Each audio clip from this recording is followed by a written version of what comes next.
Night-Hunt processions ride into battle led by wise Knight of Shrouds. These ghastly commanders were once great military minds that succumbed to the performance of betrayal motivated by their own self-hatred. Donning the Sword of Stolen Hours, a Knight of Shrouds will cut down peers and allies, whisking away the vitality of their soul into the siphoning blade. Their intent is wicked and malicious, each strike cruel and driven by the Knight's limitless envy. None are more famous to obtain the station of Knight of Shrouds as Vorgen Malendrek, one of the three great heroes of Glimsforge. When Glimsforge was assaulted by the vampire known as Valsbad the Unrelenting, the city was saved by the deeds of the noble mage Nosian Glim, the spell shaper Seraphine Heldet, and the civil engineer turned war veteran Vorgen Malendrek.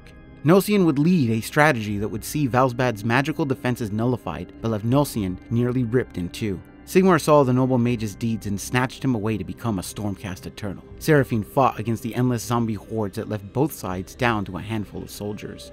Fighting to her bitter end, she felled the final necromancers, only to be blasted by an insidious eldritch bolt. Sigmar witnessed her greatness, and elevated her as well as one of his chosen champions. Vorgen defended the southern walls of Glimsforge against the Slender Knights. With his engineering background, his troops created kill zones and fields of steel spikes to whittle down the enemy's advance, a slow attrition that saw scores of their foes defeated. With a cavalry of warrior priests, he led the charge of the final assault against the Slender Knight's commanding circle. The battle was bloody, but the defense was a success. Grievously wounded, he continued his duty and marched his troops forward with every grueling step to clear the south of the undead menace. With the death of Valsbad by Lord Celicent Lynos Gravewalker, the siege of Glimsforge was won. The city sang with the praises of Nosian, seen and witnessed by Sigmar for saving the city, his deed greatest amongst the three heroes. Seraphine had a silver statue erected in her image, and of the deeds of the wounded engineer turned war hero, not even a mention. Sigmar had chosen Nosian and Seraphine as noble souls worthy of his gift. This had bothered Vorgen,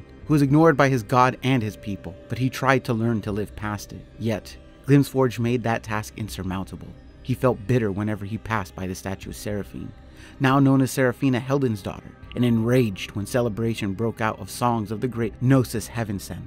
A voice began to speak to Vorgen, telling him he was destined to lead and free all of Sayesh. He dismissed these dark thoughts, believing them nothing more than a lingering ploy by some death mage, though the words were sweet, he thought. On the anniversary of the siege of Glimsforge, as fireworks reflected their colors off of Seraphina's statue and songs of Gnosis were deafening, a drunk and embittered Vorgen stumbled to the city's outskirts with a shovel. He removed the purple salt which defended Glimsforge from deathly hauntings and replaced it with inert sand, just as the voice guided him to.